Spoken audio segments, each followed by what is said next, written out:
कक्षा 7वीं के गणित में अध्याय 2 परिमेय संख्याएं का भाग 2। बच्चों, इससे पहले हमने परिमेय संख्याओं के बारे में पढ़ा हुआ है। परिमेय संख्याएं क्या होती है? परिमेय संख्या अंश बटे हर के रूप में होती है, जहां अंश एवं हर दोनों पूर्णांक है।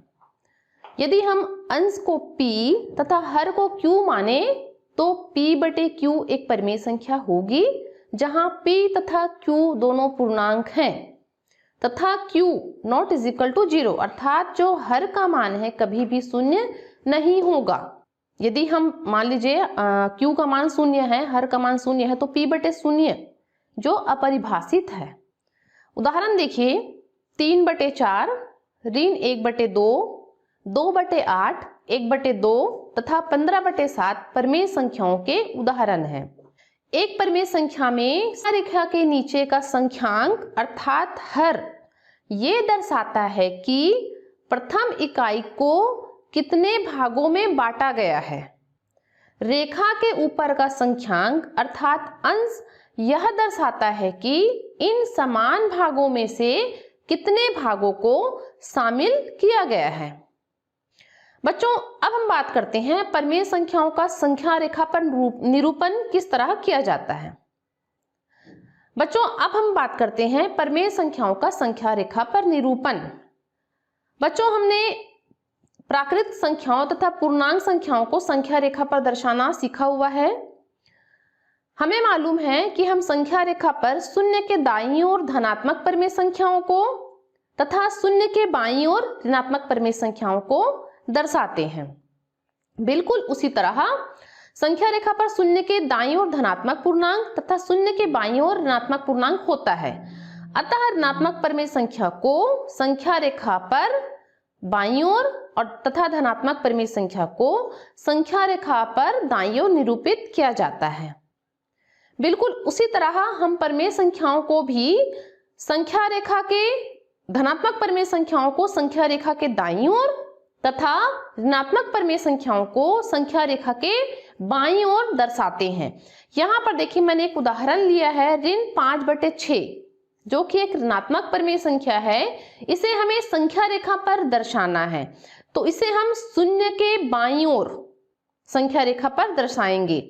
यहाँ पर देखिए, हमने दर्शाया हुआ है ऋण 1/6, ऋण 2/6, ऋण 3/6, ऋण 4/6, ऋण 5/6 दिख रहा है आपको। संख्या रेखा पर हमने बाईं ओर इसे दर्शाया हुआ है, ठीक है।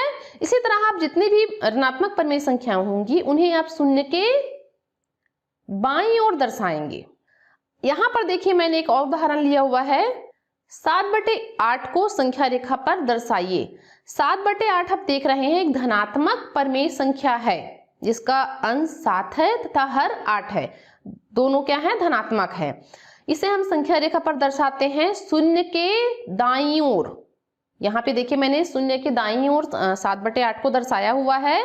शून्य और 1 के बीच मैंने कुल 8 भाग किए हैं, ठीक है। 1/8, 2/8, 3/8, 4/8, 5/8, 6/8, 7/8। बिल्कुल इस तरह आपको भी धनात्मक परिमेय संख्याओं को शून्य के दाईं ओर दर्शाना है, ठीक है बच्चों। अब हम बात करते हैं परिमेय संख्याओं की तुलना। बच्चों, इससे पहले हमने भिन्नों की तुलना करना सीखा हुआ है। परिमेय संख्याओं की तुलना भी हम उसी तरह से करेंगे। परिमेय संख्याओं की आपस में तुलना करने के लिए उन्हें समान हर वाली परिमेय संख्याओं के रूप में लिखा जाता है। उसके पश्चात अंशों की तुलना कर बड़ी या छोटी परिमेय संख्या का हम निर्धारण करते हैं।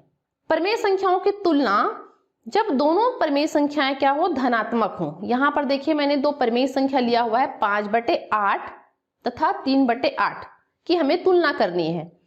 यहाँ पर आप देख रहे हैं पहली परिमेय संख्या 5/8 का अंश जो है 5 है, हर 8 है। दूसरी परिमेय संख्या देखिए 3/8, इसका अंश 3 है तथा हर 8 है। यहाँ पर आप देख रहे हैं कि दोनों परिमेय संख्याओं के हर समान हैं। तो बच्चों, जब भी दोनों परिमेय संख्याओं के हर समान हो तो जिस परिमेय संख्या का अंश बड़ा होगा वो परिमेय संख्या बड़ी होगी, अर्थात 5/8 बड़ी है 3/8 से। बच्चों अब हम बात करते हैं परिमेय संख्याओं की तुलना करना जब दोनों के अंश समान हो। यहां पर देखिए मैंने दो परिमेय संख्या लिया हुआ है 5/6 तथा 5/8। इसकी हमें तुलना करनी है। यहां पर देख रहे हैं कि दोनों के अंश 5 हैं तथा हर एक में 6 है और दूसरी परिमेय संख्या में 8 है। तो बच्चों जिस परिमेय संख्या का हर छोटा होगा वो परिमेय संख्या बड़ी होगी। कब? जब दोनों परिमेय संख्याओं के अंश समान हों तो जिस परिमेय संख्या का हर छोटा होगा वो परिमेय संख्या बड़ी होगी। बच्चों अब हम बात करते हैं दो धनात्मक परिमेय संख्याओं की तुलना जब दोनों के अंश तथा हर दोनों ही अलग अलग हों। यहां पर देखिए मैंने दो परिमेय संख्या ली हुई है 3/4 और 2/6 की हमें तुलना करनी है। तो बच्चों हमें सबसे पहले इनके हर को समान करना है। यहाँ पर देखिए एक में हर कितना है 4 है, दूसरे में हर 6 है। इन्हें हम पहले तुल्य परिमेय संख्याओं के रूप में बदलेंगे। तो सबसे पहले हम 3/4 2/6 के हर का हमें लघुत्तम समापवर्तक निकालना है। हम 4 और 6 का लघुत्तम समापवर्तक निकालते हैं तो हमें 12 प्राप्त होता है। 3/4 के अंश तथा हर दोनों में हम 3 का गुना करते हैं तो हमें 9/12 प्राप्त होता है। उसी तरह दूसरी परिमेय संख्या 2/6 में हम अंश तथा हर दोनों में ही हम 2 का गुना करते हैं तो हमें 4/12 प्राप्त होता है।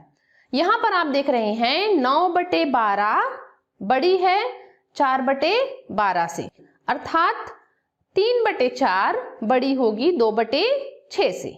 जब एक परिमेय संख्या धनात्मक और दूसरी परिमेय संख्या ऋणात्मक हो तब उसकी तुलना हम किस तरह से करेंगे। बच्चों यहाँ पे देखिए मैंने एक धनात्मक परिमेय संख्या 4/5 और दूसरी परिमेय संख्या ऋण 3/7 ली हुई है। बच्चों हमें पता है कि कभी भी धनात्मक संख्या बड़ी होती है ऋणात्मक संख्या से। तो बच्चों जब भी ऐसी स्थिति आती है कि जब एक परिमेय संख्या धनात्मक तथा दूसरी परिमेय संख्या ऋणात्मक हो तो जो धनात्मक परिमेय संख्या है वो ही संख्या बड़ी होगी। यहाँ पर देखिए 4/5 जो है ऋण 3/7 से बड़ी है।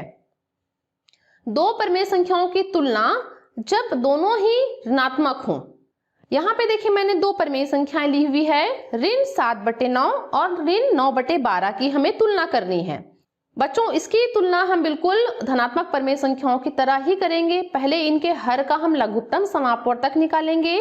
देखिए यहाँ पे हर है 9 तथा दूसरा हर है 12। इसका हम लघुत्तम निकालते हैं तो हमें प्राप्त होता है 36।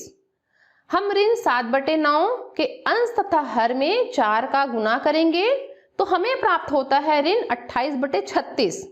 दूसरी परिमेय संख्या ऋण 9/12 के अंश तथा हर में हम 3 का गुना करते हैं तो हमें प्राप्त होती है ऋण 27/36। ऋण 28/36 छोटी है ऋण 27/36 से।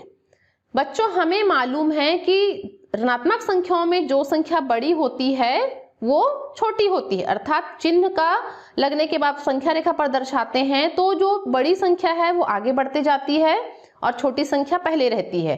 तो जो